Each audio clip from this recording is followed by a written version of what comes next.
Alors que certains remettent encore en cause sa légitimité, il est temps de remettre les pendules à l'heure. Nicolas Jackson est aujourd'hui l'un des attaquants les plus complets du football européen. Et s'il y a une certitude à Stamford Bridge, c'est bien celle-ci, Chelsea ne peut pas avoir mieux à ce poste aujourd'hui. Un rôle clé dans le retour des Blues en Ligue des Champions. Après plusieurs saisons erratiques, Chelsea a retrouvé la Ligue des Champions, et cela n'aurait pas été possible sans Jackson.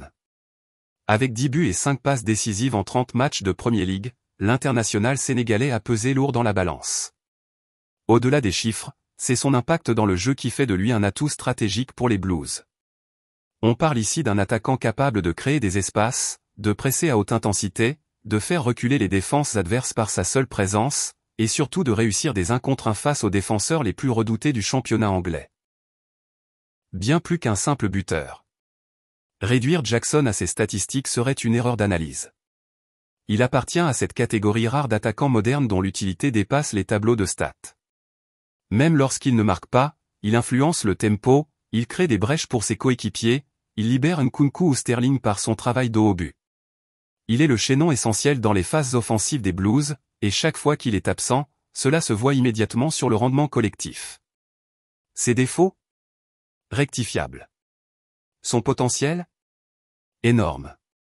Oui, Jackson rate parfois des occasions, notamment des situations dites « faciles ». Mais cela fait partie des étapes naturelles de la progression d'un attaquant de haut niveau. Il n'est qu'à sa 3e saison dans l'élite, et la finition est un aspect du jeu qui s'affine avec l'expérience et le travail, surtout en Premier League, championnat reconnu pour sa rudesse défensive. Prenons exemple sur Ousmane Dembélé, tant critiqué pour son inefficacité au FC Barcelone. Il n'avait inscrit que 36 buts en 6 saisons là-bas. Aujourd'hui, avec 33 buts en 49 matchs au PSG, il est cité parmi les favoris pour le Ballon d'Or 2025. Le football est fait d'évolution. Jackson est sur cette trajectoire. Des records déjà battus, dans l'ombre des plus grands. En seulement 2 saisons avec Chelsea, Jackson a inscrit 30 buts sans aucun penalty, surpassant les débuts de Didier Drogba, Olivier Giroud ou Fernando Torres sous le maillot londonien.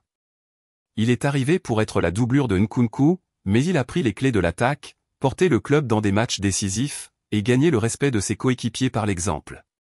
Les critiques ? Il les fait taire sur le terrain. Les doutes ?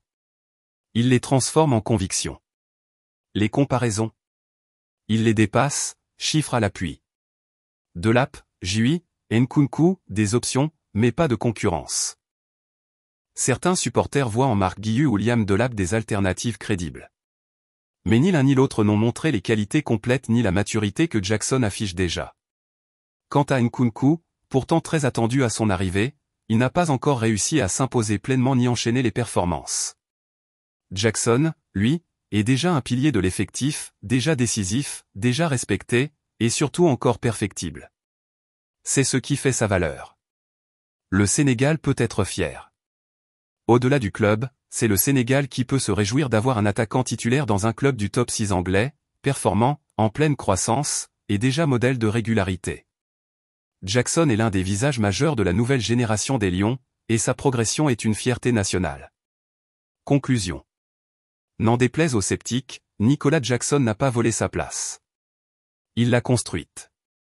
Il l'a défendue. Il l'a méritée. Chelsea n'a pas mieux.